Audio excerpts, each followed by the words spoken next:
We are here. Is this real? We have our own show that's not just on our Facebook page? I think so. How I think did it's this real. how did this happen? Hi, Laura. Hello, Brittany. Here they come. There's Cheyenne. Good morning. Good morning, everybody. Thank you for being here. Oh, morning, Trudy. I'm so thankful. Even the people that watch us all the time still put up with us. I know. I don't get it. I know. Do I dare ask, why do you guys like us? Be careful, Michael. I guess, right, you don't ask the question you don't want the answer to. Is that how it goes? So I just wanted to say really quick, if you're coming in through my group and you want to interact, there's like if I'm understanding correctly, we're still learning, that there's a longer delay through the Facebook link. So if you go in through YouTube, you might have a better chance of interacting with us just a little bit quicker. So I definitely wanted to share that. And I think if you just click on what you're watching, it might take, I don't know how it works, but I did post the link. We'll figure out the techie stuff as we go. Todd's in the background. He's the genius with all this, so we just leave it up to him. There it is. Look, he posted the link for us. So there we go. There is the link. Good morning. So here we are. So I got to say, last year, I think it was after the first or second time I quit my job, I had the idea of joining the station, and it just didn't work out. And at the time, I had an idea for a title, and I just kind of wrote it to somewhere and threw it down and packed it away. I got to tell the story, Jen, even though we've talked about it, and I think some people have heard it already. Okay. Jen knows I'm a huge planner. You know, I have my notes, and I meticulously plan out every detail of my life. And that's how this show happened. Did you catch the sarcasm in there? It was literally one day, a few weeks ago, and I got to say, Todd put this together so fast. And thank you, Todd, for everything you've done to get this up and running so quickly. But literally, I got up one morning a few weeks ago, and this thought just kept going through my head. I have to reach out. I just kept seeing the image of WLTK-DB radio on my mind. I'm like, what the heck's going on? And when it popped up in my head again later on that day, I was like, all right, what's going on? There's something here. And then I mentioned it to Sheila. If anybody doesn't know, Sheila's my wife. And when I told her, she goes, I was thinking about the same thing. I was, all right, there's something here. There's something's going on. And I think I had reached out to Todd that evening and just said, hey, are you still looking for, hosts for the channel? And I don't think he had replied yet. And I think you and I were talking. We did a live, I think, Jen, and it was after it was over. I said, oh, by the way, want to do this radio show with me? I planned just about as well as Michael, because I was like, yeah, let's do it. And so with all that planning, we reached out to Todd, and I think Todd initially told us it was going to be the end of May, early June to get this all up and running. And literally, I think it was 3 days. Yeah, it was we had everything together and ready to go. And it was just like, because he reached out and said, yeah, when are you guys ready to go? And me being me, I was like, how about Monday, which was like 2 days later. He's like, okay. I'm like, oh, really? So here we are. Good morning, Tony. I see Laura there. Stephanie. Morning, everybody. Bethany. So let's talk about what this show is about. Okay, let's do it. You go first. There's nothing to say. It's about nothing. Exactly. No. It's like Seinfeld. It's going to be a show about nothing. No, literally with that, hence the title, No Agenda. My thought and idea, and I'm sure things are going to grow as we go further with this venture, but it seems like when Jen and I, and she brought it to my mind that we've been doing this together for almost or over 3 years now. And when she Yes. told me that, I was like, what? Really going by quick. But usually when we do our lives, it's literally we just get on, we go.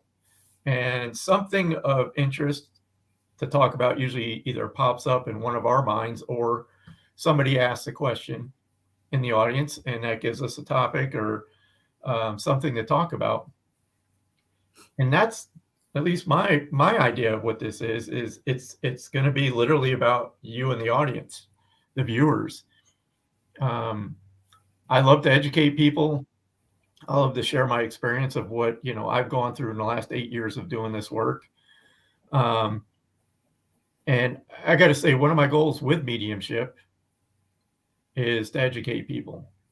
And again, Yes. I will share my experience. There's a lot of information out there, and I know when I was starting out, it can be overwhelming because there's so much of it. And I'm a simple person. I have a squirrel brain, so if I see a shiny penny, there's my attention. So I have to narrow things down to a really sharp focus, which to me it's communicating with spirit. So with that, I mean that's kind of my premise. Um, I got to say, I'm Italian. I talk with my hands. If I know it's a distractor, but I'll sit on my hands most days. Um, but and I like to talk, so Jen's gonna have to interrupt me and tell me to shut up. Well, I was just laughing about the talking with your hands because that's why I keep this like crystal in my lap, try to keep my hand, something to do. Because I'm terrible at it too. And we were actually talking about like those little bad habits that we have, right, in mediumship and trying to break them. So that is one of mine as well. So if you see me fidgeting, like I'm trying, we're getting there. Um, So Tony has an interesting question. She would like to ask us both if we remember your first spirit. I absolutely do remember that first communication, 100%. And like it's kind of a two-part question there because you're asking about first spirit, but I'm going to go to first like evidential communication because that's really what stands out in my mind. And I absolutely remember it with very, very great clarity. Yes. Do you remember yours, Michael? yeah, it's kind of hard to forget. Yeah. um, and I was gonna say, I thought maybe, talk about a little bit about each of us, since some people may be new and don't know who we are. Um, Kind of just tell our story, which that question kind of leads into how this started for me. I will condense it. There's so much to it. So um, if you don't know, I was not attuned to spirit for most of my life. 45 is when things kicked off, but it was over a 2 decade, just of incidents that just you can't make up. I lost both my brothers to cystic fibrosis. I went through kidney transplant. But it was when my sister was murdered. That's when this started, because that was my first experience with spirit. It was 2 months after she passed. I was up in the morning getting ready for work at 5:30, and I was going about just getting things ready, and I just felt this presence. It's literally like somebody just walked in the room. You can always tell when somebody walks into a room. You can feel their energy. You just feel. So that's what it felt like. And I turned around and nobody was there. I was like, this is odd. So I went back to doing my thing, getting ready, and it happened again. And what the second time, though, what happened, I felt the energy, but then in my mind, I saw my sister standing behind me. And I was like, this is weird. But then I saw her walk up behind me. I felt the energy, and she put her arms around me and put her head on my shoulder. And I froze. I froze like I didn't know what was going on. It freaked me out. And about 20, 30 seconds later, she kind of pulled back, and that was that. And I didn't say anything about it for weeks. And long story, but then I, reached out to psychics to help with her murder case. And one thing led to another. And one of the people told me I was a medium. And I'm like, no, I'm not, deny. And just things started happening, and it put me on this road. So that was my first experience. like true experience with a spirit. And it was my sister. And I'll never forget it. And she's been, one of my biggest supporters from the other side, pushing me forward. Every time I want to run and hide, she's always there to push me, along with my two brothers that probably will never let me run away from this. So, that was long, right? I'm telling you, you got to cut me off. No, you actually condensed it really, really well. You condensed it really well. So I'll tell you a little bit about me. And what's interesting is it's just about the same time frame that that Michael's been doing it as well for like 8 years. But I was coming out of, and I'm going to give you a little trigger warning. I'm not going to go deep into this, but it is going to talk about some deep things. So I was leaving a very horrible domestic violence situation. I had almost lost my life in that situation. It was very, very bad. So I was diagnosed with PTSD. I had, of course, a whole lot of trauma, a lot of things going on. And I was sitting in my apartment one night. I had no direction, didn't know where to go. And I felt this presence behind me, just as clear as could be. And like Michael was describing, it was just this very, very warm presence. And I asked out loud who was there, which was so strange because that had never crossed my mind to do before. And immediately I knew who was there. This was as strange as it sounds, because I did not know her while she was alive here. I didn't know her, but this was my husband's ex-wife, who had committed suicide just months earlier. She dealt with PTSD and a lot of the same stuff I was going through. And she understood. And that's what she told me. Like, I felt her hands on my shoulders and she said, "You are not alone. You can do this. I'm going to guide you through this. I'm going to be here." And boy, she was. Like, I'm telling you, she directed me to resources, to contacts. It sounds strange, but I put her in my pocket and took her to court with me. I did. I wrote her name and a little heart on a piece of paper, and I carried her with me to help me through that. And so, yes, to say that I remember really is an understatement, because I remember so vividly and so clearly. So that was my first real experience, and that's where like it's just taken me from there. It's I don't know. I don't want to say strange where this path leads, but I think everybody's heard the term surrender, surrender, surrender. Don't try to make things work. Yes. And I think I finally get that, because now is the third time I've left my job to do this full time, but this time it feels different. And things are just starting to line up, which is odd. I mean, look where we are now. We're on the station doing the show. I don't know. It's just weird when you just step back and you don't worry about things. You just let things happen. It's funny where you're led. And again, I'm very grateful to be here doing this. I'm grateful for everybody that has followed us and put up with our shenanigans for the last 3 years. And we hope that you get something out of this. Like I said, it's going to be, we really don't know. We're just going to see where it goes. But I mean, it'll be about us answering your questions, doing some readings, and whatever else happens to present. That being said, if you have any questions, pop them in there. And Jennifer, I'm so sorry that you were going through that. But what I would like to say to you and anybody that is experiencing that, look for your resources and use them, okay? Because I know that I was in this place where my pride was kind of stopping me. And I also had this thought in my mind, like, this isn't real. And as horrible as this sounds, I would say to myself, this doesn't happen to women like me. And I had to, my ego, I just had to let it go. And I had to start looking for those resources and those help. So know this, know that you are not alone. Know that there are so many resources out there, and keep going. Just keep going. Okay. You are going to get through this. And my heart just goes out to you, because I really do feel for you. So also reach out to me if you need help with any type of resources. I know how to find them in a hot second. That's something else that I learned, like to help other women. So if you are in need of resources, I can help you find them in your area. So please feel free to reach out. I got to address this. Yes, I woke to a couple messages this morning saying that people were getting messages from me.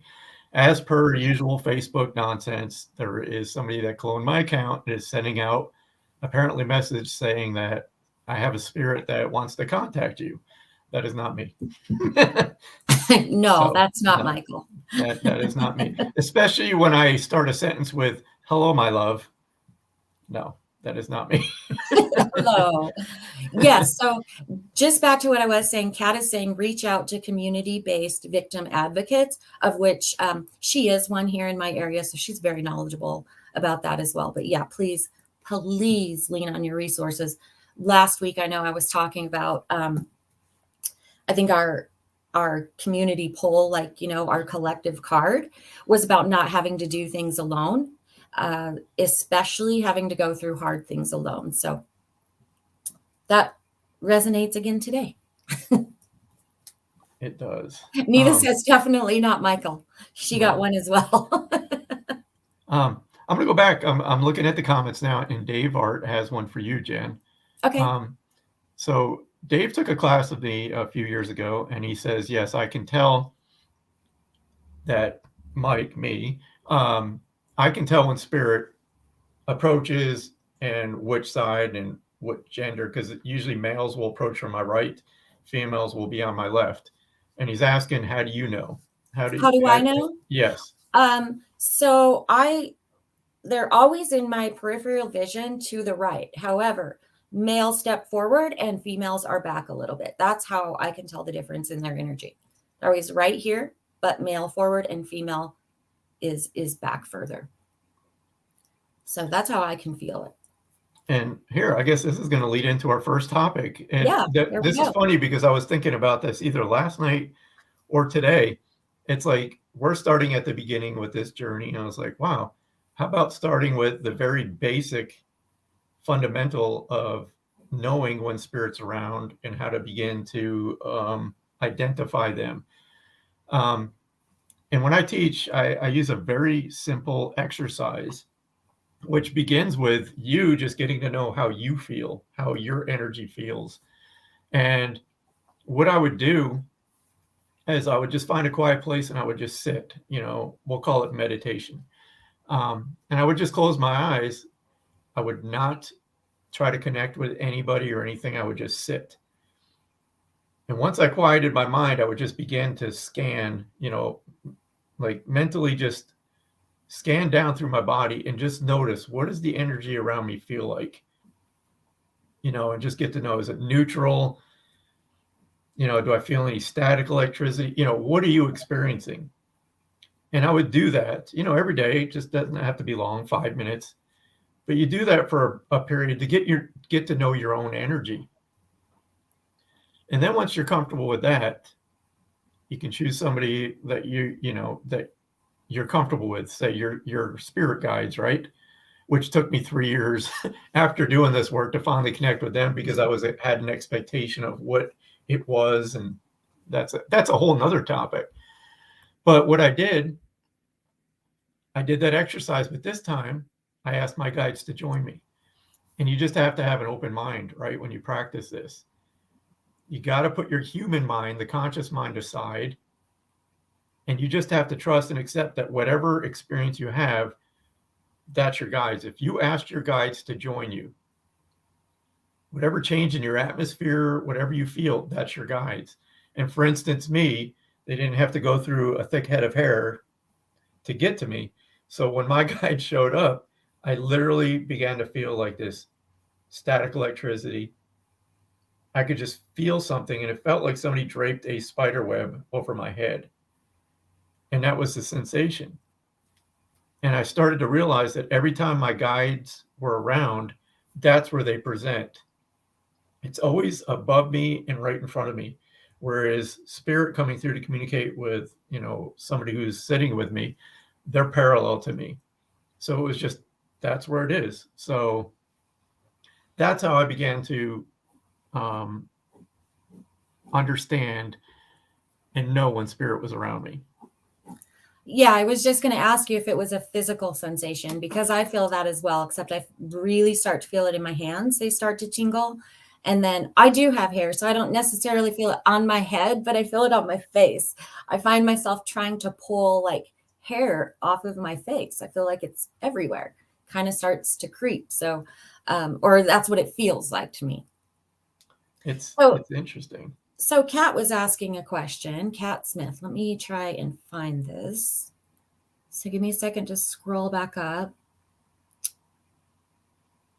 I have been feeling a spirit is at my home trying to make contact with me, and I'm not sure how to handle that.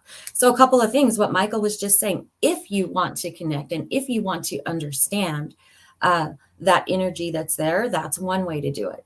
But the other thing that I always like to let people know is it's sometimes the energy we're feeling is not always necessarily a spirit.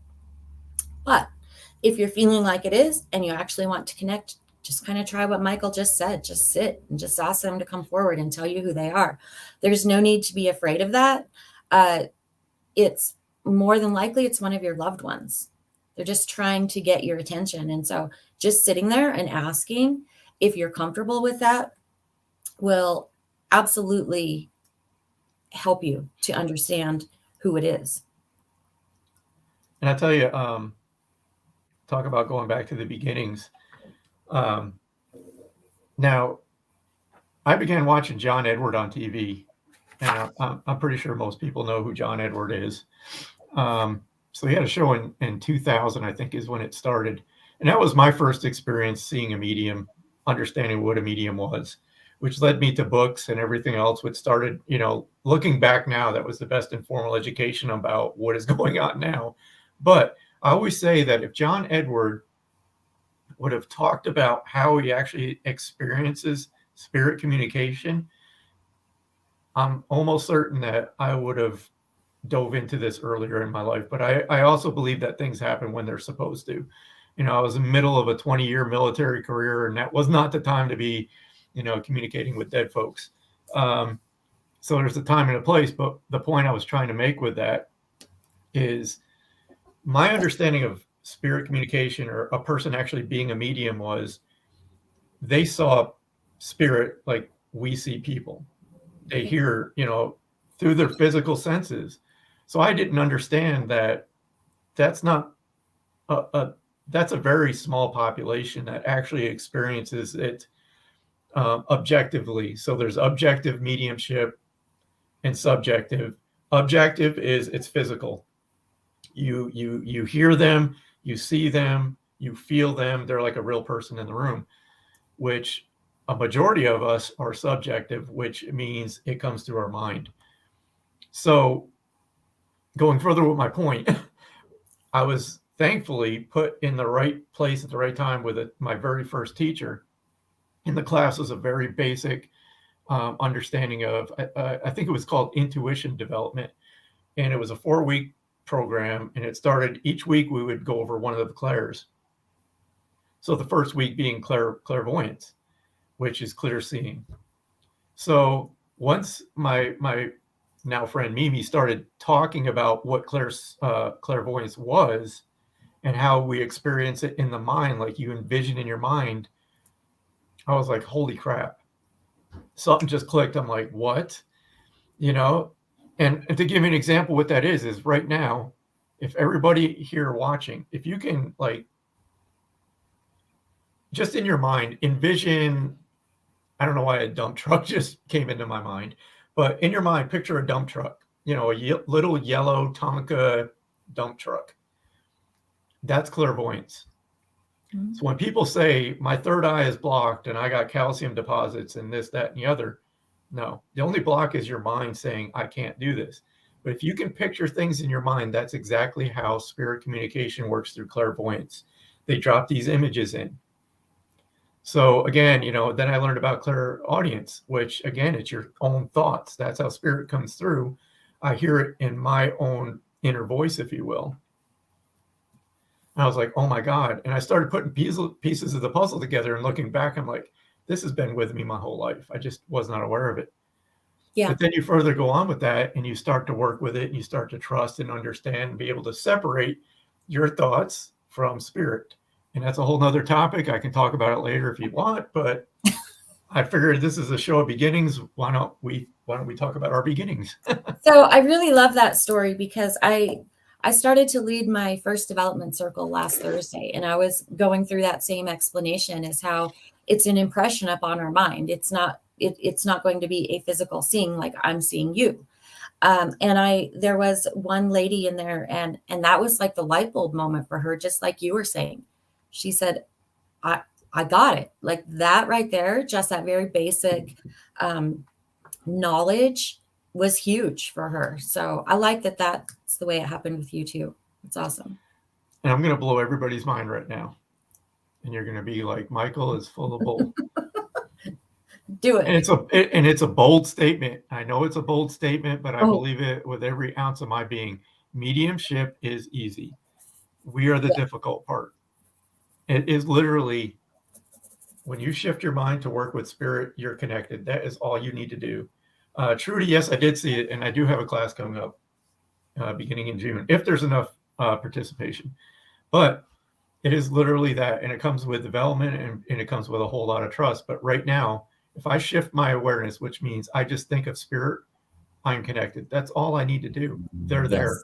But I think we, again, shifting through all the white noise out there, because my understanding was I needed to learn about chakras, energy systems, all this other stuff in order to communicate with spirit. And again, I'm very impatient. I spend a lot of time just sitting and thinking and pondering. And meditation is very important, but it's not required to talk to spirit. I know, another bold statement, right? But I proved it to myself early on, when in the beginning I was taught I had to meditate for 20 minutes in order to open up to spirit. And after a few weeks of that, I'm like, I just had this thought, I don't need to meditate to talk to a person, right? Why do I need to meditate in order to talk to spirit? And I remember it was like after that epiphany, I said, the next session I have, I'm not doing anything. I'm going to sit down and I'm just going to talk. I sat down, and guess what? Spirit was there, because I shifted my awareness to them. I am connected. That's all there is to it. Now, I'm not saying meditation is not important, because it is, but it has its place. The point I'm making is it is not required to simply talk with spirit. It's not. It's there. You're born with this ability. Everybody has it. You'll never convince me that I'm special. I mean, I'm special in other ways, but everybody has this ability. We're born with it. Yes, absolutely. I believe and that. That was a long, drawn out thing, wasn't it?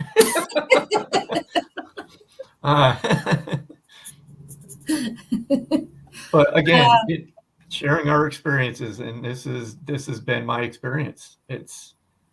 Yes. So Mary's asking a question, is that the same as grounding, meditation? And so if I'm understanding the question right, you're asking if grounding is the same as meditation. It's a little bit different for me. I mean, it is. Grounding is really about, it's just really about that. It's about grounding. It's about getting your head out of the clouds and realizing that, and this is a hard one for me. I'll be honest. It's a hard one for me, because I could just be open to spirit all day long if I felt like I wanted to, but that's not healthy for me. That's not good. So grounding is a little bit different. It's just bringing ourselves back into the world that we actually live in right now, and doing those day-to-day things that humans do. And that looks different for everybody. Sometimes it's taking a walk. Sometimes it's going outside. For Michael, it's playing drums, writing Getting bugs out of my eye while riding motorcycles. It's going to the lake for me. It's just reminding ourselves, just bringing ourselves back from that other place. And it's funny, because in the beginning, it's like a new toy. When you discover that you have this ability and you're actually communicating with those that have passed, I remember going almost 9 months straight without a break, every day doing something, and you quickly find out that you get burned out. Absolutely. So that's where boundaries come in, and strict boundaries for me. If I'm not sitting here actually doing the work, I'm not I'm oblivious to everything around me, as far as the spirit world. And that's grounding for me. Just like Yes. Jennifer said, it's like doing your day-to-day things and not trying to communicate the spirit, because that's a common question for mediums from other people is, do they interrupt your life? If you allow them to, yes, they will. But if you have strict boundaries, which I established early on with spirit, and I literally took a notepad out and wrote 3 pages of when you're allowed to contact me, when, and this, that, and the other. And they respect those boundaries, but, there you go. So Dave has a question. Oops, and I just lost it. Is it that someone made an analogy? Yes, everyone can sing. Some are better at it than others. Do you two Exactly. agree with this? 100%. Some are better than others because they spend time to develop, because they actually have a passion and a love for it. And so that's why they become better at it. They take that time. But yes, everybody can do it to some extent. Absolutely. I can't sing. So that's a great analogy. Nor do I have any desire to. So I don't develop it. It's very much the same, very much. And Kim, no, I'm not saying that talking to your family and friends on the other side is something you shouldn't do. No, definitely not what I'm saying. What I am saying for like mediums who do this work, when I am off, I am off. Are there times where I'll communicate with my brothers and my sister? Yes, absolutely. But what I'm saying is a working medium who does this full time, I have to have my off time. It's again, it's like going to work. Do you want to work 24/7 at your job? I don't. So it's just a matter of, that's my boundary. When I'm off, I'm off. Art and nature. Somebody's saying art and nature help clear my mind. Absolutely. Art is one. I'm not very good at it, but I do enjoy it. So art is very grounding, and nature as well. Anything creative, though, is actually just, it's strange because it's grounding, but it's also opening your mind. So it's a little bit of both.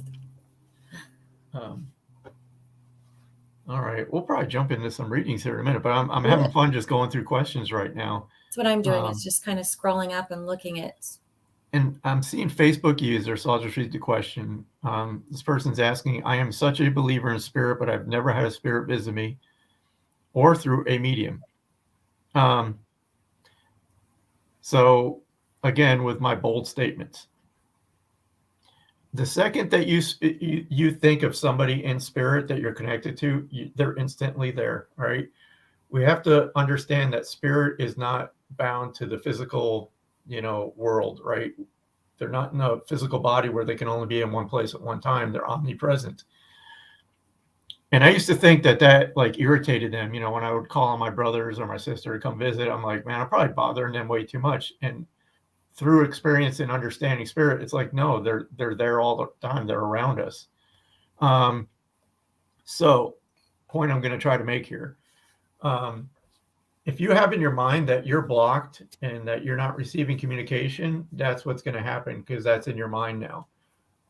But you got to stay open to it. If you ask your family and friends in spirit to show themselves or show you a sign, be specific, ask them to do something for you, show me around whatever way.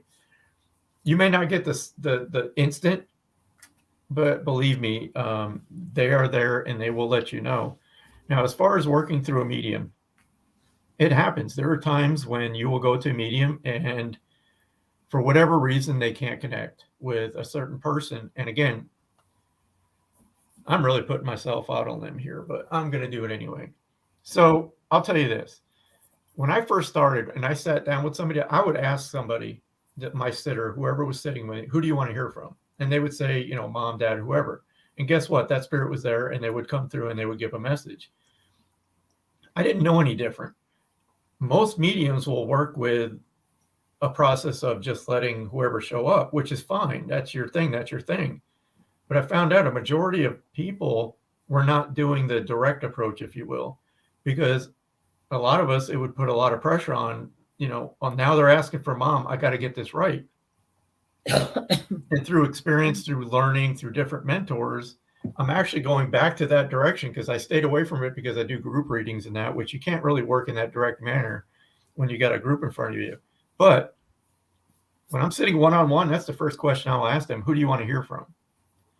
And I have to think about this logically, right? If a person is sitting in front of me and what they want the most is to hear from mom, why wouldn't mom be there? I just can't let myself believe that mom wouldn't be there, that she wouldn't be the first in line to talk to you. Again, it's the medium, and I'm guilty of this too, putting that pressure on me that I can't open up to mom, but if you just let it flow, they're there. They are there, and they will show up and they will communicate with you. Yeah, So absolutely. yeah, hopefully that made sense. But yes. So yeah, there's a couple of questions about it's okay to talk to them is one. I can't see it now. Oh, absolutely. And absolutely, yes, absolutely is the answer to that. Somebody was also talking about seeing ravens as being a sign or something. So I can just tell you really quick that ravens often signify like insight, transformation, messages, or being a messenger. But really, if you feel like that is a sign for you, then it more than it is. But it's really kind of up to you to decipher that and what does it mean. And so what I tell people when they see things like that, pay attention to when you're seeing them.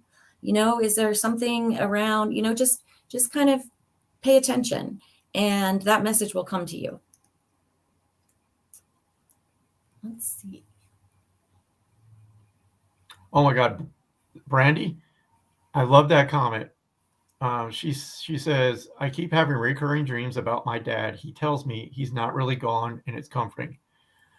My grandfather, I remember after he passed, I would have those same dreams, and we'd be in it. And I got to say right now, that's a visit as opposed to a dream, and I'll explain more. But my grandfather, I'd have these dreams about him, and it was like one of them I can still vividly remember. We were at his funeral, and he was sitting by the casket, and I'm like, "You're supposed to be in there." He goes, "I'm not dead." I'm like, "What do you mean you're not dead?" I'm like, "I'm not dead. I'm still here." And I was like, "What?" This is years ago, before I understood, that I was a medium. But I would have that same experience. Like I remember 2 or 3 more, not at a funeral parlor, but different instances where, again, I'm like, "What are you doing here? You're dead." And he's like, basically saying, "No, I've told you before, I'm not dead. I'm still here." So dreams, I'll just separate this real quick. A visitation it feels like a dream, other than when you wake up in the morning, you remember it vividly, like you had an experience. And that normally a dream will dissipate. As the morning goes on, you tend to forget your dreams, but a visit will remain. I mean, I still remember when my brother, one of them, who I asked time and time again to show up, and 5 years later, he finally visited me in my dream. But I still remember, and it's vivid, like it happened. So when you have those, you got to take them in and just appreciate that is real, that is them, because that's the easiest time for them to come visit you, because your conscious mind is asleep and it's out of the way. Right. So there you go. Also, I just want to add that those dreams, those visits that are so vivid, they also will leave you feeling just like full of love and gratitude. They won't leave you feeling scared. I just have to throw that in because some people have these scary dreams, and those are generally processing through grief. When you have a dream like that. So those visits, not only will they be vivid, but they'll also just leave you with a really good feeling. So I just feel like that's important to add to that. We can talk about fear and all that in another show, because that's a whole other topic. But no, it's important to understand. So there's a question: how long does it take to get visits? Usually, there really is no timeline. There is no. I can't even give you an answer to that because there's no timeline. But I do feel that there are some variables, but those variables are us, not spirit. Are we ready to receive this? Spirit's very intelligent. They know if we're ready. So really those variables, they depend upon us. Yep. I mean, you've heard people talk, I'm sure most of you have heard people talk about, waking up in the middle of the night to see a loved one that just passed. You don't know it at the time, but you have this experience during the night, and the next morning you get a call saying, so and so passed, and you're like, oh my God, I thought it was a dream. They were here last night.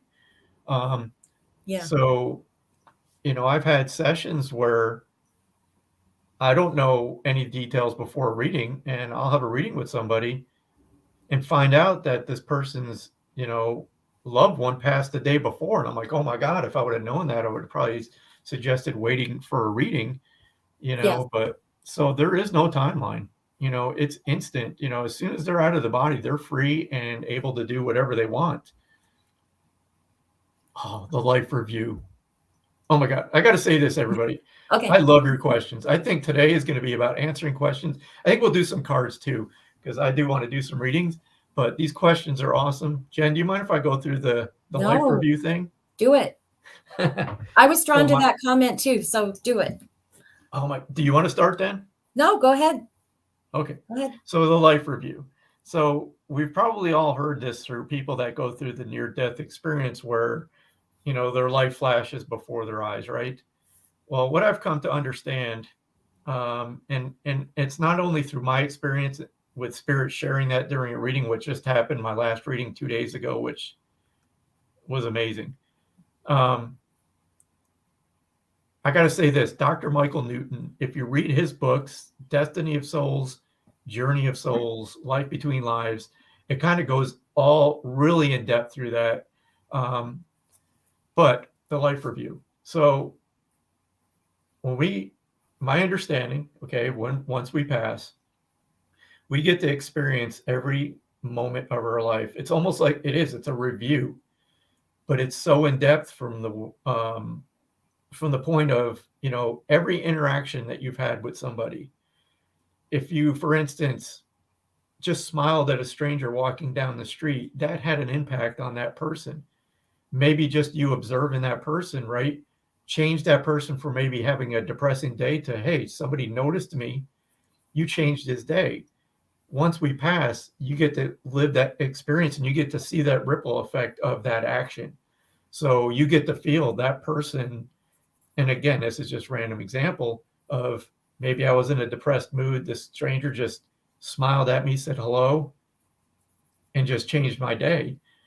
And the converse, if you had, ill words towards somebody and you really hurt that person, you get to experience that as well, to see how your action affected them. But it's never punishment. It's for your soul's development. So you learn from that to like, okay, that's how that affected that person. But again, that's a short aspect of it, but you go through that process to learn. It's all about soul development. Right, to learn and to see what the choices and the the actions that we took while we were here. I feel like I have spirit tell me a lot, like they're just learning. They're learning the consequences of those actions, both good, bad, and indifferent. It's just like looking at all of the things and the way that it shaped and formed your life and other people around you while you were here. So I actually think that's super beautiful. And I love when spirit is showing me that in readings, because they will hit all these different points of their life that were kind of these very, very pivotal points. And I think that's awesome.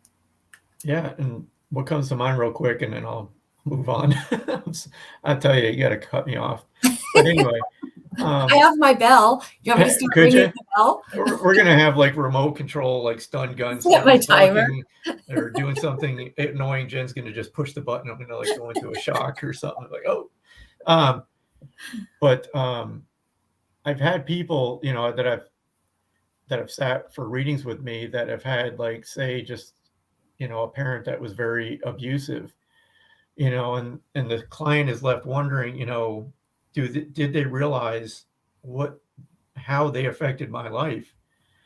And this has come through in readings where the person communicating through me, the father, if you will acknowledge that I'm learning about how my actions affected other people. Yeah. And it goes farther into depth, but they've actually taken the time to bring that point up that I see now you know, how I affected this person's life in that way. And they come through to say, you know, I'm sorry, but I understand. I am there. I don't want to say it's a repercussion, but it's their understanding and learning about that was, you know, the wrong thing to do. If that makes sense. Yes. Yeah. I see that a lot as well. And so I always make a point though to let my clients or my sitters know that, because sometimes this is hard for them. Just because spirit is coming through and saying like, I'm really sorry, you know, I'm sorry that this happened. That does not mean that they are not okay on the other side. And I hope that makes sense. They're just expressing emotions and feelings about what they did while they were on this side of life, but they're not carrying that with them anymore. That's for you, that they're doing that as well. So I always, excuse me, my allergies are acting up. I'm going to try. Mine too. I got my little. It's crazy. Hang on. That's what I get for mowing the lawn yesterday and playing in the weeds this morning. There you go. So because they come through and sometimes express regret and sorrow, it doesn't mean that they're in a bad place on the other side. And I hope that makes sense. Does that make sense the way I explained that, Michael? It does. And, okay. and they're usually crystal clear on letting Yes. the person know that they're not in like purgatory, if you will. You know, again, I'm not an expert by no means. I have a good instinct about what I feel is right, but none of us will know until we're there, right? This is just spirit communication, things I've experienced, you know, books I've read from other mediums, and just taken that and kind of tried to put an understanding of how I believe and what I believe happens once we pass. And I can say with 99.9% surety that, yeah, once we leave the physical world, any ailments, you know, any personality disorders, anything that we've done, that's left here, you know, and we're back there where the essence is love. I mean, it really is. The essence is love. And the way spirit has described it is, you know, take your best day that you've ever experienced here in the physical world and multiply that by infinity. That's their state of mind and being on the other side. It's like almost like, I can't remember where I read it. I think it was actually through Dr. Michael Newton's books, that spirits, they can't manifest a bad day, if you will. They don't have those feelings. They don't have those emotions. And can I make one more point? Because this just popped right into my head. Because I think people get a misunderstanding too, like when we communicate through spirit, or when they're experiencing spirit for themselves. And I'm going to be careful to choose my words and really make this clear.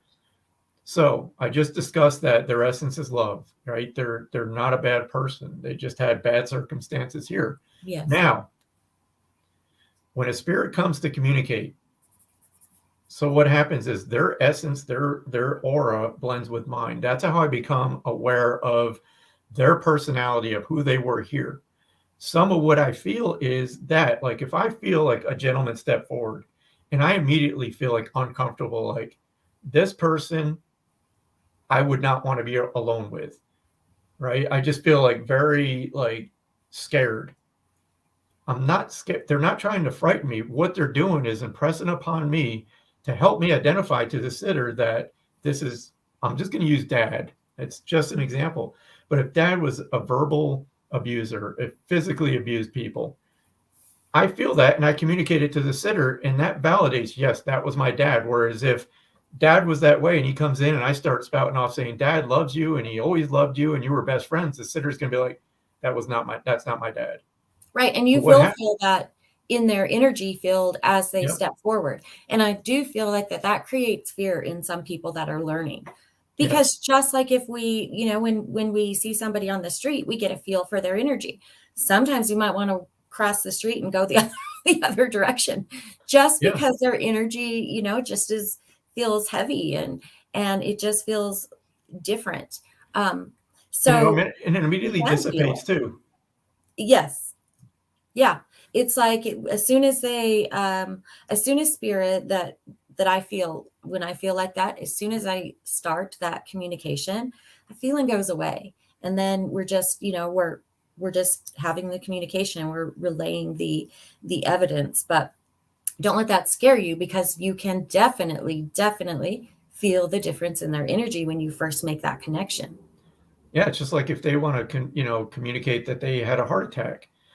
Thankfully, I'm not, for my mediumship and my communication, I don't usually feel the physical ailment, but I know mediums that if somebody steps into their energy that had a heart attack, they will feel that symptom. Now, it's really quick from what I understand, but it immediately dissipates. But that just helps. Yeah, it just helps the spirit convey to the medium that this is how I passed. And I'm one of those that can pick it up, like physically in my body. I can feel it.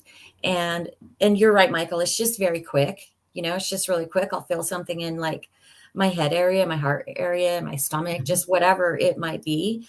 And there's they're subtle. It's not like I'm doubling over in pain. They're very, very subtle. But I can feel them. And there's also subtle differences, like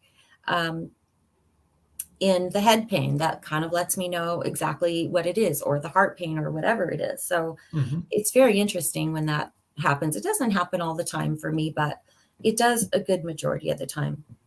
But it's subtle and quick. Yeah, it's rare that I actually feel things physically. I have to say, the few times that it's happened, I will feel a temperature change in the room. That's happened like two or three times at most, where it could be like 80 degrees in this room and all of a sudden I'm freezing. I'm like, what is going on? And it's like, oh, they're here, but it's rare. Usually everything is through, that they just somehow managed to get through this thick skull of mine and communicate. I don't know how, but they probably have to work extra hard to get through. That's the way they're doing it. Huh? Yep. And I always say, you guys picked me. Just remember that. Right. I'm not I eat meat, I drink beer, I cuss and swear. I'm me. They chose me for some reason, and I'm not changing. But what do you think? You want to do some cards? Let's get some readings going. Yes. I'm going to take a really fast break, and then I'm going to talk. And then I do feel some energy around, so I'm going to get into that as well. But if you want to read a card. I'll just answer. So I'll just go through. Right, yeah. Seasoned Mama Bear, how long are spirits with their bodies after passing? I missed my grandpa's passing by a few minutes. So once they leave their body, they may hang around to say goodbye. I mean, I've actually read this in books. I can't recall a spirit ever telling me that they hung around for a point of time, but there are books that I've read that they will actually stick around to watch their funerals. It's like, they want to see who shows up. But I have to talk about missing your grandfather's passing by a few minutes. This is something that is commonly brought up during readings that I've done, where someone has come to sit with me and they're just carrying this guilt that they weren't able to be at someone's bedside or see them as they passed. And I got to say, one, they don't want us to feel guilty about that. They really do not want us to feel guilt about that. And in some, I can't really quantify this, but there's been few where they were actually relieved that this person was not there to see him pass, because they didn't want him to have that memory, if you will.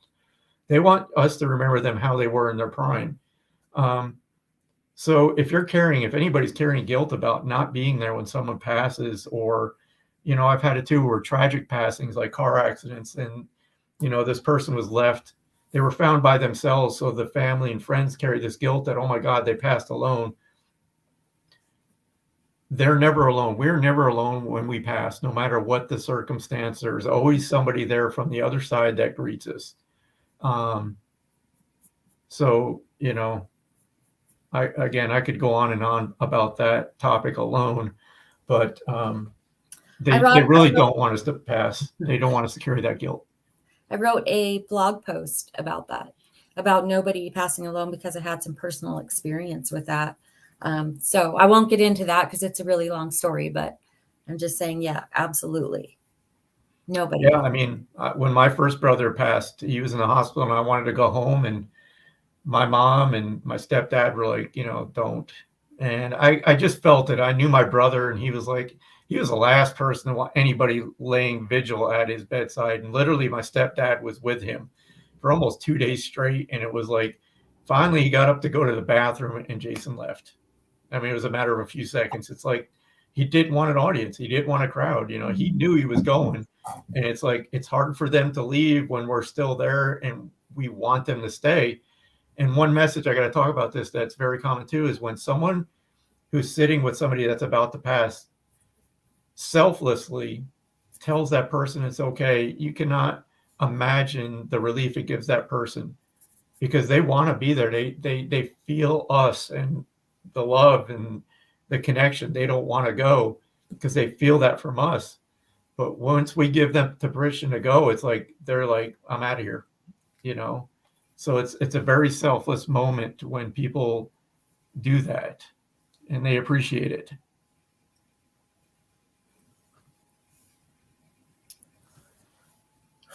You want to pull Okay. some cards, Michael? Absolutely.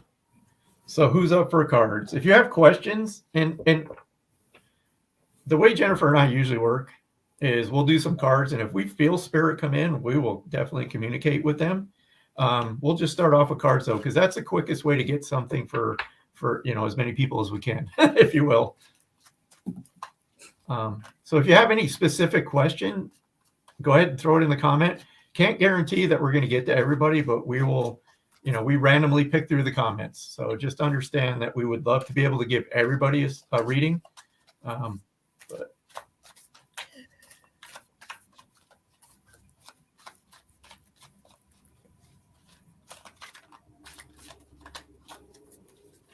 all right. Wow, they are flying by. They are. Let me see. Have to go back. Brandy Klein, I'm going to pull a card for you. Brandy, do you have a question, or do you want me to just pull a card for you?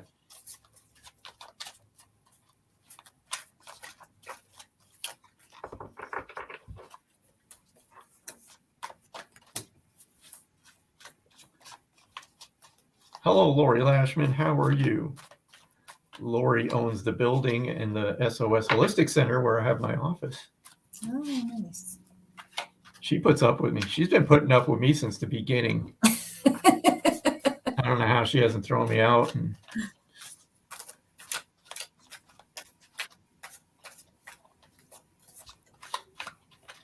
Absolutely, Neva. If I could have a reading with John Edward, my hero, my idol, absolutely. I still haven't seen a question pop up. I wonder if she left. Who are you? Brandy Klein. All right, we'll go on to someone else. All right, so. All right, Teresa Warden, do you have a question? Like a yes, no question, or do you just want a general card? Oh, there's Brandy. Oh, there she is. She'll just take Brandy, I pulled a card for Brandy. General. So it is the Knight of Cups. Let me just see what I feel from this real quick. So interesting with these cards. Okay, these are a tarot deck, but the thing is they're like beginner tarot decks, which they have some of the meanings and general ideas around the cards. Now, I don't sit here and just read the card to you, but with the information on the card, I usually get pulled to some area. And right now I'm just pulled for you, Brandy, to follow your heart. So I'm feeling a move of some sort, and I feel this is like a physical move, like moving somewhere. I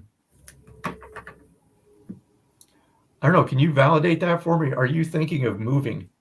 I'm also seeing either, let me see if I can feel into this, either romantic proposals or rekindling of a relationship is also what I'm picking up around you. But I think the theme for you right now is following your heart, because so many of us, we get stuck in this rut of, I have to do this, I have to be in this job. But we have this desire to do something else. And it doesn't have to be a career, but it just means, you know, take the time to do it. Or a military family, but a move won't be for a minute. Okay. I don't know. I'm just picking up picking that up. So about the move, but I just feel that you need to follow your desire. Like, I just feel there's something burning inside of you that you want to do. So photography. So maybe this is the nudge to at least consider starting that. Do it because you enjoy it.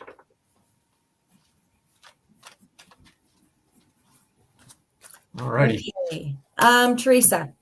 Okay, general card. So here's the one that I pulled for you. It's a leadership card. It's the King of Wands, and it's talking about being in charge, making a lot of decisions. But I want to tell you, when I tap into that card with you, what I feel.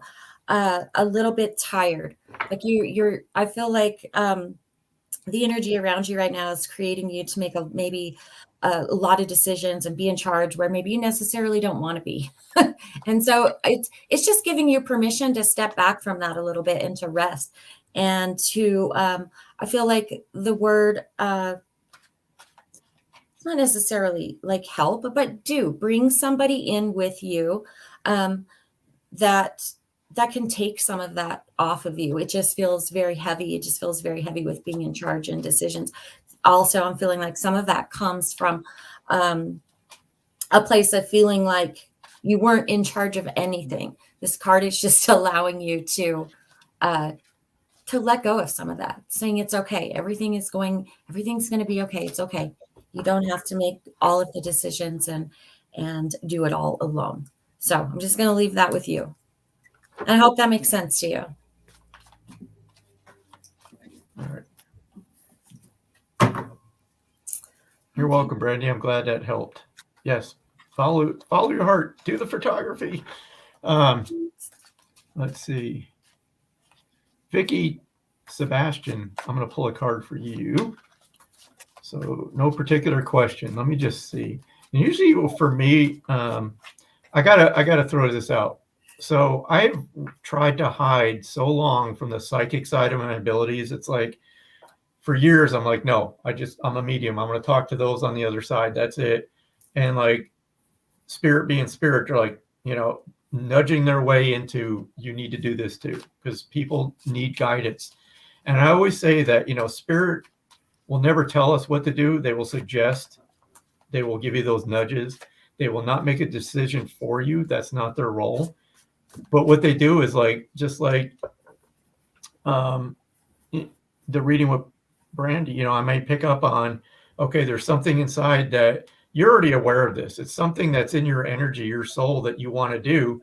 But sometimes we need to hear that from another person that, hey, it's okay. It's just like when you talk to a friend and say, hey, what do you think of this idea?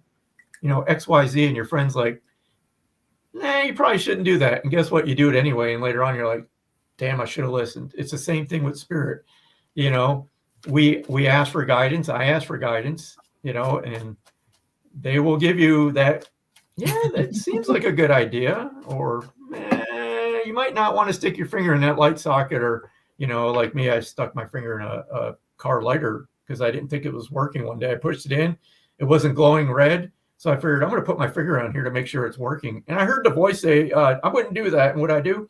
Put my finger right in it and burnt my finger.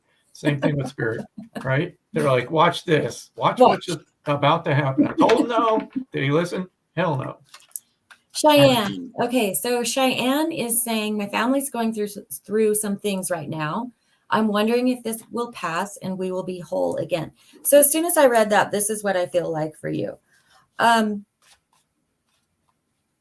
I do feel like it can be whole again, but I feel like you're going to have to let go of expectations of what that's going to look like. Okay, it's not going to look the same. So if you're trying to go backwards and have it look exactly the same, you have to be open for it looking a little bit different, but still whole. You have to flip your perception on some things.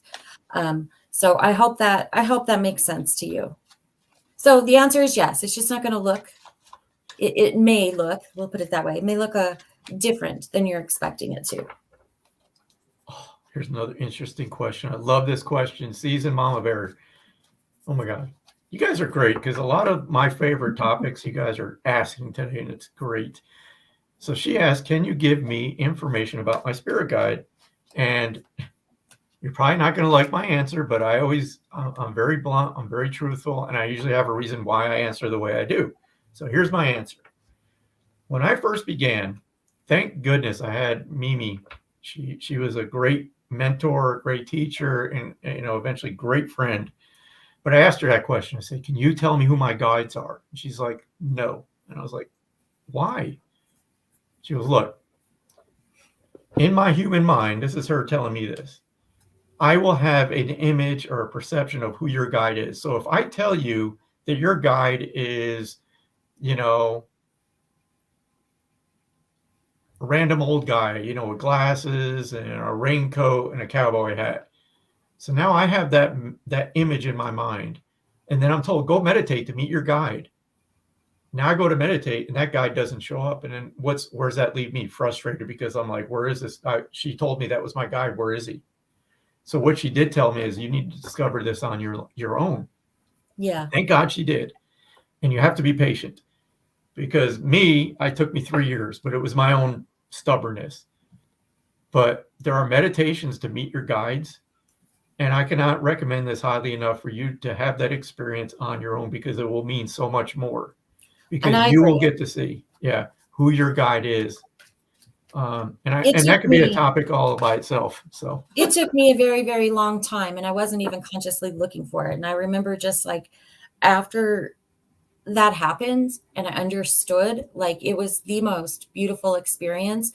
And I am glad that I got to experience that for myself. Just really quick, I'm seeing some comments come in from YouTube that maybe we're not seeing their comments. We are seeing them, and like there's just so many comments flying by, but we are seeing those. So that's funny. I was just about to address that myself, because I was like, no, we see you. Michelle, we see you. And Monica, no, we see you guys. Thank you for being there. So I want to talk really quick.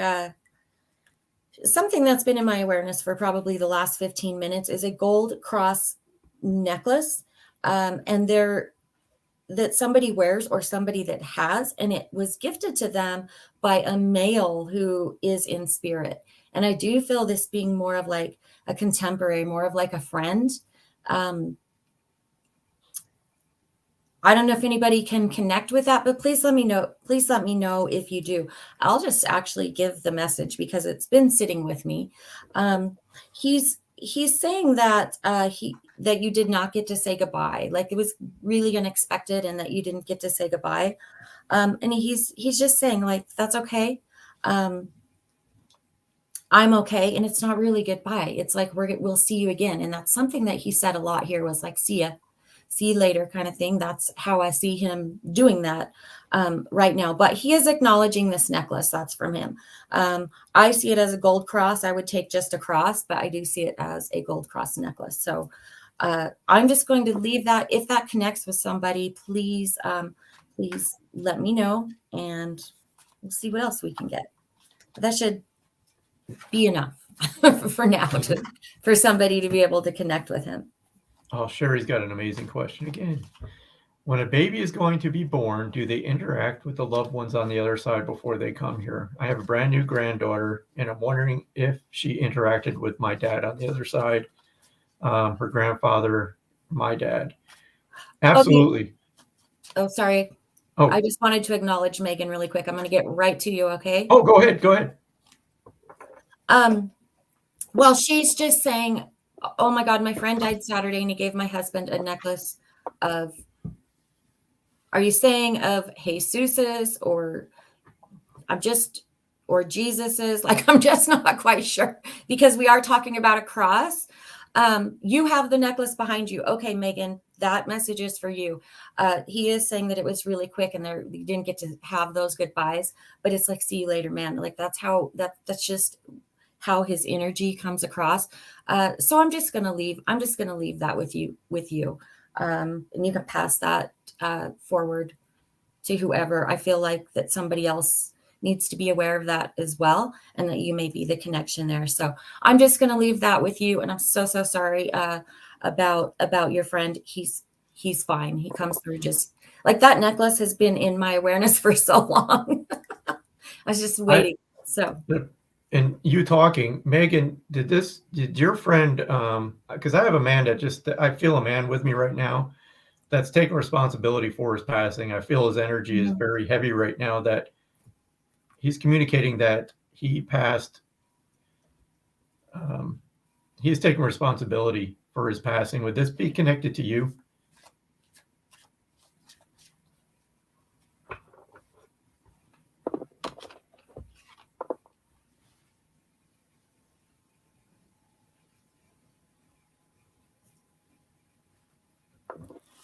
Yes, it would. Okay. Yes, it would. So this is your friend then that, unfortunately, the way I feel it is suicide. That's what I feel. It's hard to talk about that in a public forum, but that's what he's making me feel. As soon as Jennifer and you started talking, I just felt him step right forward, taking responsibility for his passing. Yeah. And not getting to say like the goodbye, not doing it like, so just understand that. Hang on a second. So I was reading. I just want to pass this really quick to Megan. So I feel that he's acknowledging a daughter that is still in the living. I'm just going to go ahead with the message because I just feel like I need to pass the message that I'm sorry I disappointed you in this way. He's also making me feel, though, that he may have dealt with, two daughters. He's making me feel that he may have dealt with some type of mental issues. Like there was I'm just feeling like a chemical imbalance, if you will. And I don't. Yeah, I feel like it was undiagnosed or mishandled. And I feel like he just tolerated it, and he didn't. He's making me feel that people tried to help him, but he just tried to, depression. Okay. He does what most people do and try to just power through it. And he said, he's just making me feel like it just got the best of me. And it was a split decision. This was not something I'm feeling he thought about doing. Like, seriously, he may have thought about doing it, but this was an impulse decision. I know that's probably hard. I'm trying to communicate this, how he's making me feel.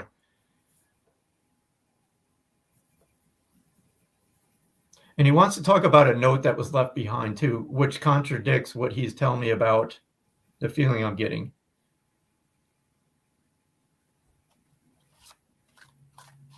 Okay.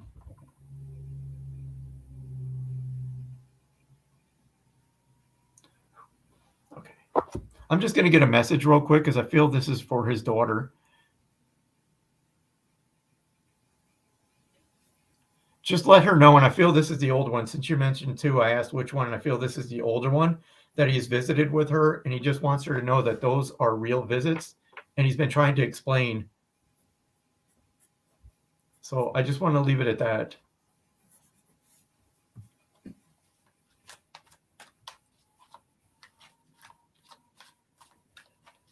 And thank you for being open to that. That's hard. She said she blames herself. Okay, that's why he's bringing her up specifically. Like, no, this is all on him. She needs to know that. And like, it's interesting that I was talking about that earlier, that, or maybe I wasn't, maybe this is some other time, but they want us to release that guilt because no matter, we're responsible for our own actions. The bottom line is, and that's what he's communicating, that this is me. People tried to help me, but this was unfortunately my decision.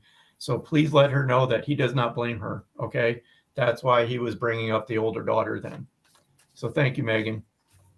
Yes. Thank you, Megan.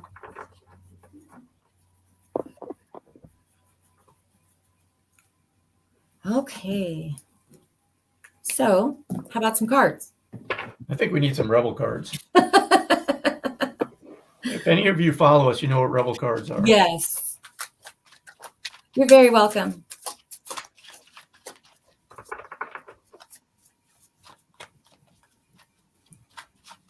He says something about continue to watch the baseball games. So Megan, oh my God, that's so funny. I just saw the backwards, but the baseball cap is backwards. Yep. Literally just saw that image. That's so funny. I feel like he's sharing a memory that him and his daughter would do, and he just said, keep watching the baseball games. And just know that I'm with you when you're doing that. So, Kathy Bell, drop the effing ego. Vulnerability is hot as, you know what? I'm having a hell of a time with these cards. I got to say again and again, thank you all so much for joining us this afternoon. We appreciate you being here. Joanna, I see your comment. Would love a card, just some kind of direction. Anything like, do you have a specific question or just whatever, huh? Kind of feel like there's a question in there. Kind of feel like there's a direct question.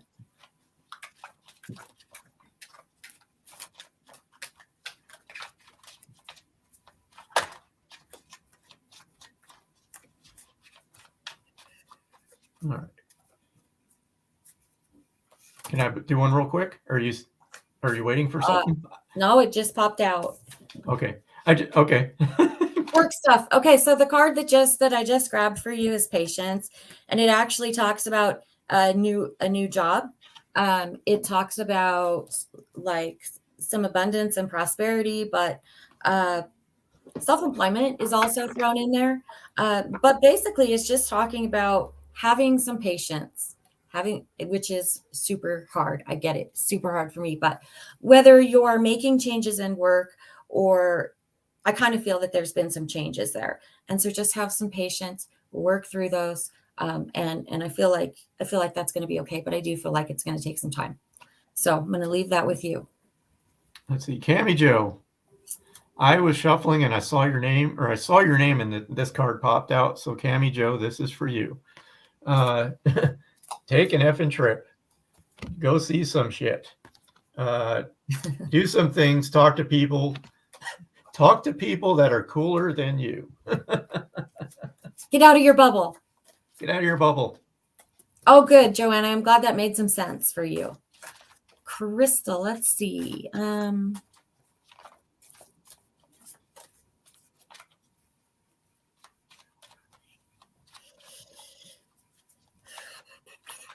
You're welcome, Cammy.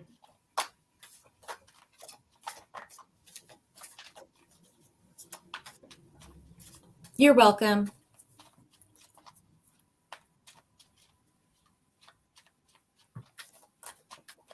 Is it your turn? I forget. Yeah, I'm trying to find. I'm just looking at. I'm just trying. I'm just over here, in my own little world. Don't mind me.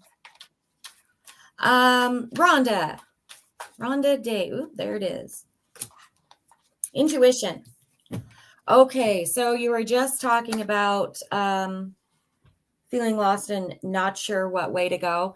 Listen to your intuition, and I know that's like so broad, but your intuition, this is how you're going to know when it's intuition. Okay, it's going to have a comforting aspect to it.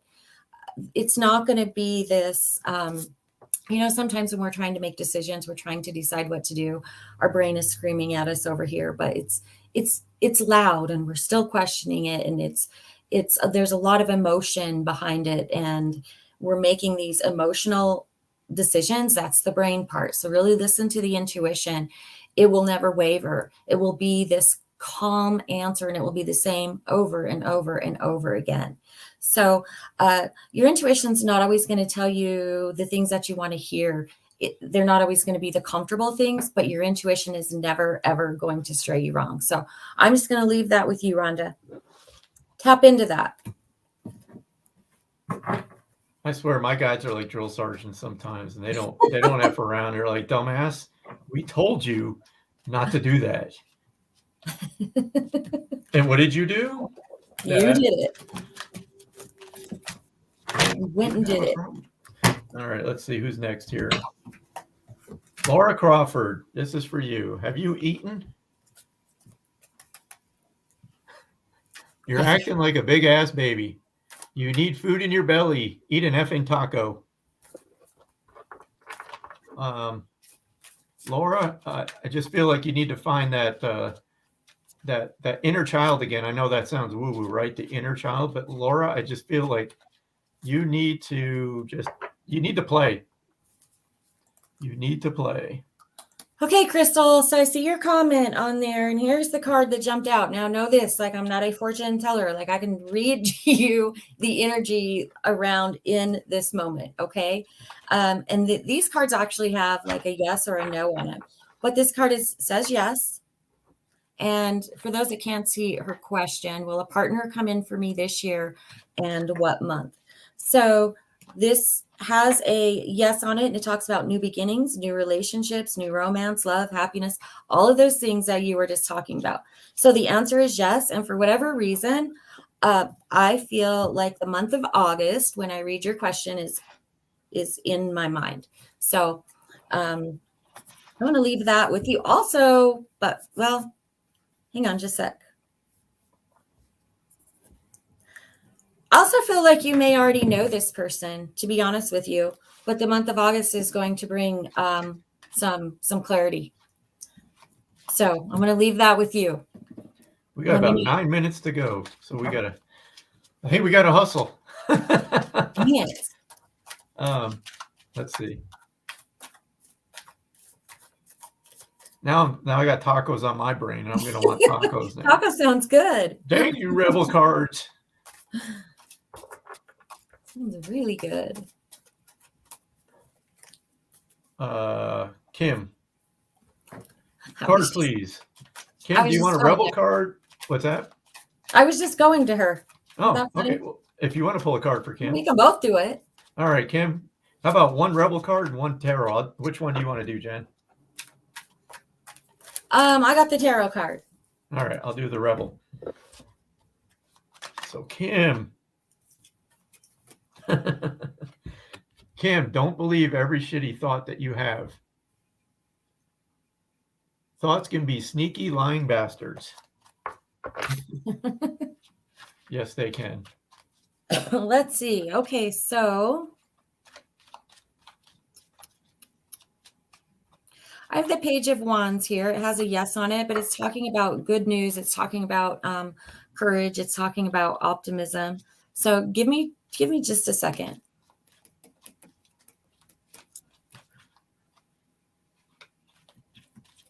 I want to go to the optimism on this card because it's making me feel like it's been a minute since you've really. You're kidding me, because I was just feeling the same.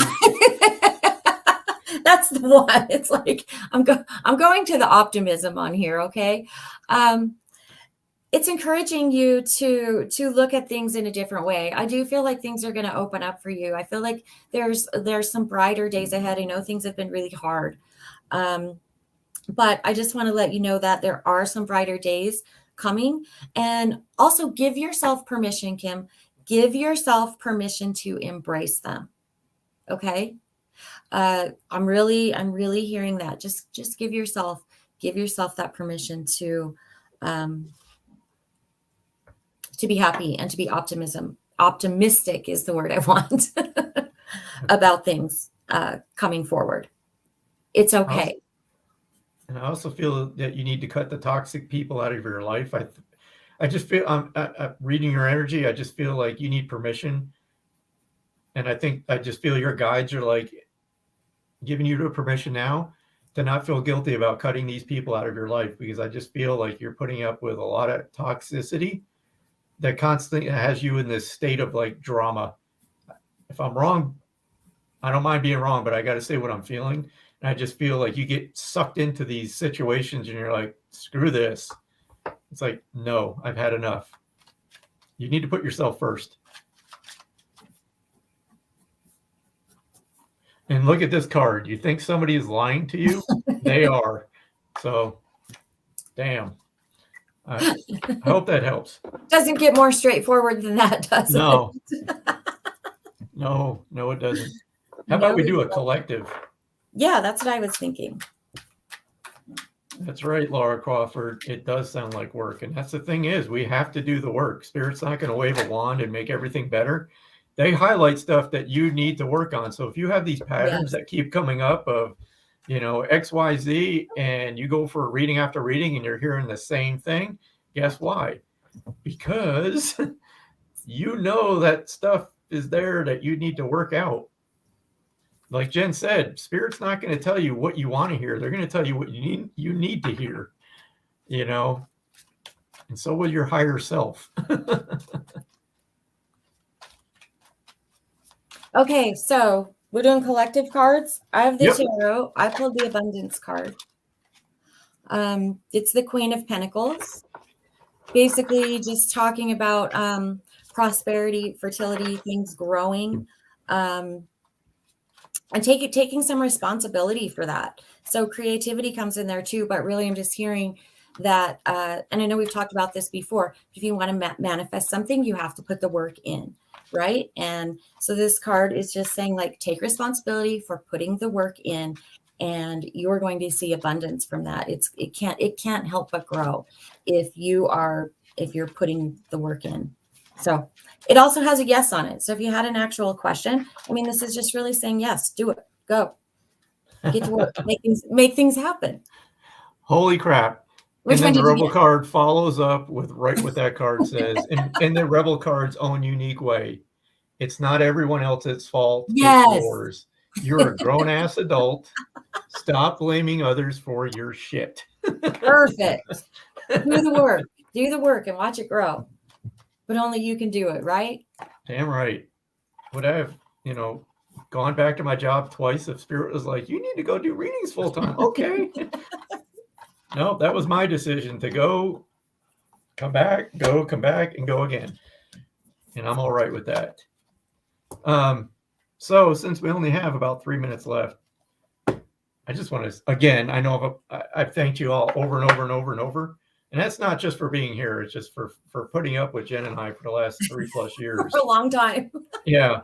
We appreciate you guys so much. Yes. And we appreciate you being here, and appreciate Todd for bravely taking us on board. And I'll just say one more thing. Again, we don't know where this is going, but I don't know. We hope you'll join us for whatever this is and wherever it goes. Yes, thank you so much. And then, Michael, do you want to tell them where to find you really fast for those that don't know? I am on the World Wide Web at michaelchristophermedium.com, Facebook, and Instagram, which I don't really use a whole lot of. And what about you, Jen? Where can they find you? Same. So Jennifer Lee, Psychic Medium. I do have a private Facebook group there. And then jenniferleepsychic.com is my website. So you guys can find us there. And I really hope you tune in next week. Like, we did a lot of talking this week. It's interesting. We did. That's why there's no agenda. Sometimes it's a lot of talking, and sometimes it's a lot of reading. Just kind of, whatever comes in. Yep. I believe it's all, influenced by those around us on the other side, kind of getting us to talk about these topics. And that's why we do what we do. So I think we're going to get cut off in any second now. So we are. Have a good day. I will say goodbye, and we'll see you next Monday at 12 Central. Thank you, everybody. The truth is here and now on WLTK-DB Talk Radio at WLTK-DB.com.